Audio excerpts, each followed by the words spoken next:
First, good evening. Then let me greet you all. Happy New Year. Let us first give thanks for all the blessings, kahit COVID-19 pa rin, that God has given us for the last year, especially for me.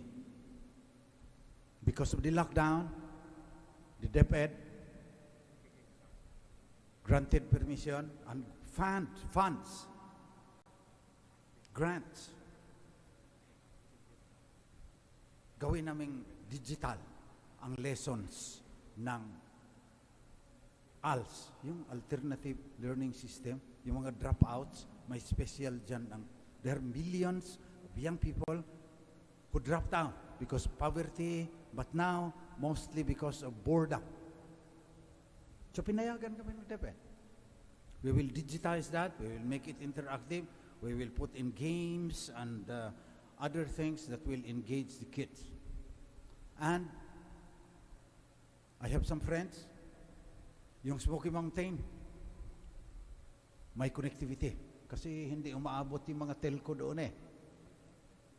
May bagong technology, lalagyan nila ng Wi-Fi. Libre para sa mga bata. Kung maipakita, I have some friends in Ayala, Alabang, binigyan nila ng 100 tablets, Cherry Mobile, mga bago, para yung mga bata, may connectivity na, may device, may interactive lessons, makapag-aral sila ng English, Science, Mathematics. Tapos may hanap buhay pa yan. So marami din tayong dapat ipagpasalamat. Pasalamat din ako dahil through my friends, narating ko yung matataas sa Microsoft. Narating ko yung matataas sa Facebook. Yung lagi ninyong kiniklik-klik-klik. They will help us educate. They will help us in the bamboo. Kasi we would like to plant 1 billion bamboo by 2030. Ang tindi ng aming mga pangarap. So nabigyan kami ng biyaya. Salamat tayo. 2021, kahit lockdown pa rin. Eh ngayon nga, 150 lang last week. 150 na lang ang COVID. Kahapon, kamuntik ng mag 3,000. COVID. So ano kaya itong 2022? What will this bring us? Kasi sa Amerika, 180,000 pa rin a day. Sa Britain, sa France, binalikan sila, akala nila wala na yung COVID. 2022. It's still a big question kung anong mangyayari sa atin. Pero kung may pananampalataya tayo, malampasan natin lahat ito. So, in the gospel, Mary kept all these things reflecting on them in her heart. So we should also reflect, ano itong nangyayari? And we should also reflect on bakit yung one holy Catholic and Apostolic Church 2,000 years na in existence. Bakit first day of the year si Mary ang binulaga niya ro? Malalim ang ibig sabihin ng simbahan niya. Kasi hindi Trinity, hindi Incarnation yung Divine Word. Mary, Mother of God, ang nilagay niya dyan. Pag nilayan natin. I was teaching theology for 30 years in our seminary. Nag-aral ako sa Rome, nag-doctorate ako ron. Turo ako ng Mariology. Who is Mary? And what does she do for us? Kikita mo sa folk Catholicism, mas malapit talaga tayo sa mahal na ina eh. Mama Mary yan eh. Kasi yun si Jesus. Nanghahagupit yan eh doon sa temple. Nakakatakot yan eh. Babalik yan sa wakas ng panahon. O sasabihin, pinakain mo ba yung mga nagugutom? Eh si Maria, wala eh. Punta ka doon. Never was it known that anyone who fled to your protection was left unaided. So si Mary, ang binubulaga sa atin ng simbahan. Ito akin lang. After 30 years in Smoky Mountain, after 30 years of teaching theology sa seminarians, ba't si Mary? Nagtuturo din ako ng creation. Saka bago na ngayon science eh. The universe, there was a Big Bang. Umaayon na ngayon ang science sa pananampalataya. Kasi noon akala ni Einstein na andyan na lahat yan, yung mga galaxies. Tapos may isang pare, si Father George Lemaitre, taga Belgium, galing sa mathematics. Sabi niya, the universe is dynamic. Lumalayo yung mga galaxies from each other. So there must have been a time na ang lapit lang yan. So Big Bang, ang tawag nila, may malaking pagsabog. Pagkatapos,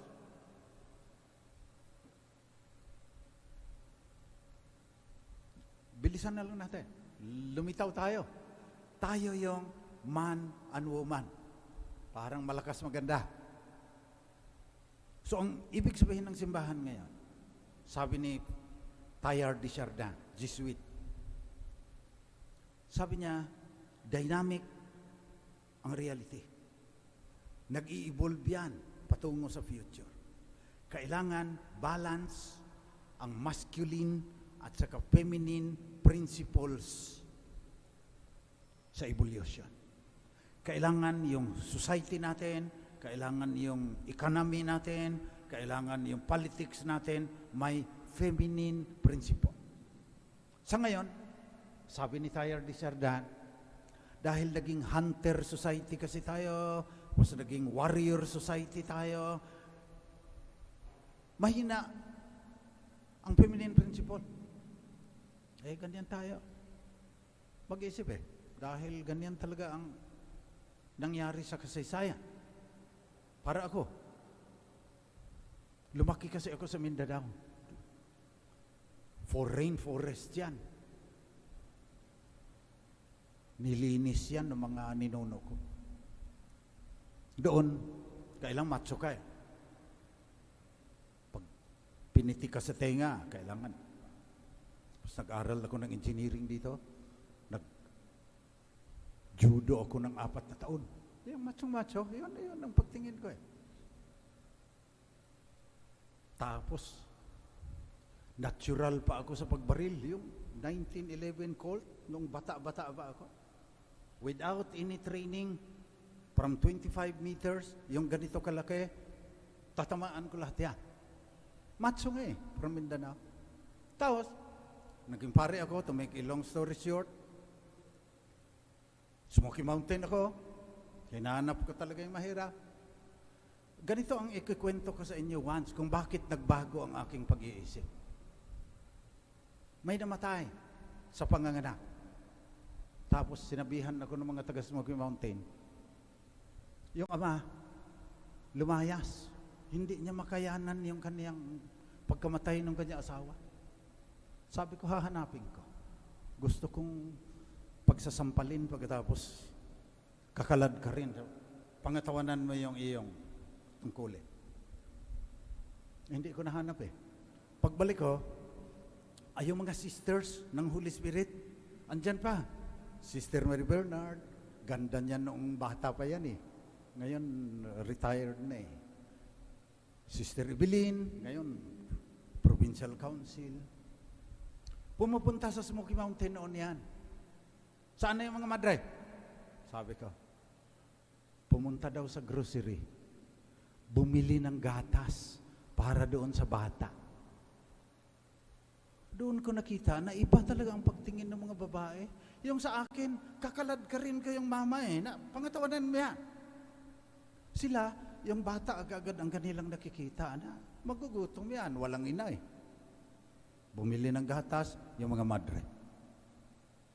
Hindi kaya. Kaya si Maria, sa unang araw ng taon, siya ang binubulaga ng simbahan dahil yung ating lipunan, yung ating ekonomiya, yung ating politika, masyadong makalalaki, masyadong masculine. Aggression, competition, parang computer kung mag-isip, wala nang intuition, walang nurturance, walang emotion. Kaya ganito yung ating mundo. Yan ang nais kong paliwanag sa inyo ngayon. Let us pray to the Blessed Virgin Mary. Kayo mga babae, be women. Huwag niyong pabayaan yung mga lalaki ang mag-decide kung how you should live your life. Pero, nagawa na nga dahil through history, andyan ang politics, andyan ang economy. Masculine principle. Pero ngayon, iba na eh. Fourth Industrial Revolution eh. Kasi noon, mga hunter. Siyempre, mga mastodon, mga elepante yung hahunt mo. Ay, kailangan, malaki katawan mo. Kailangan, pag-warrior din. Kailangan. So, pag hunter at saka warrior, talo na yung mga babae. They are evolved para mga anak. Take care of the children. Eh, hindi na ngayon tayo hunter at saka warrior eh. Artificial intelligence na tayo ngayon. Blockchain technology na tayo ngayon. Internet of Things na tayo ngayon. Robotics na tayo ngayon. What is the role of the women in this new society? Mary, Mother of God, January 1, 2022. So let us keep all these things reflecting on them in our hearts. Ngayong first day of the year, paano natin haharapin yung problema natin? So wag nating pabayaan ng mga lalaki lahat yan. Magaling bumaril yung mga lalaki, magaling sa judo yung mga lalaki, magaling sa suntukan yan, pero mayroon silang hindi naiisip. At yun, ang tinuro sa akin ng aking karanasan sa Smoky Mountain. So magdasal tayo ngayon. Kasi, nagtatanong ako, kagabi nagagalit na naman ako eh. Laging nagpapaputok. Gasta yan. Pero mas maliban sa gasta, yung usok niyan tumataas. Climate change na nga tayo pagkatapos magpapaputok ka pa ng rebentador at saka mga kwitis dyan. Tinanong kayo mga babae, kayo ba, kung kayo lang ang padidesisyonin, magre-rebentador kayo? O wala pa akong kausap na babae na magpapaputok. Useless sa kanila yun eh. Pero mga lalaki, so, kahit bawal, magpapaputok yan, nabibingi ka, hindi ka makakatulog, pagkatapos climate change yan. Mas malakas pa na udet ang dadating sa atin. Kaya sinasabihan ko ang mga babae ngayon. Imagine, innovate, impact. Imagine a world na hindi lang mga malalaki ang nagdidesisyon kung paano yung ating politika. Imagine a world na hindi lang mga lalaki ang nagdidesisyon kung ano yung ating ekonomiya. Yan ang ibig sabihin na si Mary, Mother of God. Tapos pag naka-imagine ka na-innovate ka. Anong gagawin mo para yung feminine principle maipasok sa economy at saka sa politics? Walang mangyayari sa atin kahit sino pang presidente dyan. Walang mangyayari kung yung feminine principle hindi maipasok sa pamamalakad ng ating politika. Sana yung mga bugoy na nasa politika magkaroon naman ng panibagong pagtingin. Pero ang mga babae, imagine a world na may feminine principle, ang society, ang economy, ang politics. So mag-isip kayo. Mag-innovate kayo. Huwag ninyong tatanggapin itong luma na ito eh. Yung ating economy at saka politics, luma na yan. Artificial intelligence na ngayon, AI na ngayon. Imagine, innovate, impact para mabago itong daigdig na ito. Kaya ngayon, Happy New Year sa inyong lahat. Binubulaga sa atin ng simbahan ang mahal na Birhen. Mag-isip tayo. Manalangin tayo sa Kanya. Na sana yung mga lalaki, makinig naman sa mga babae.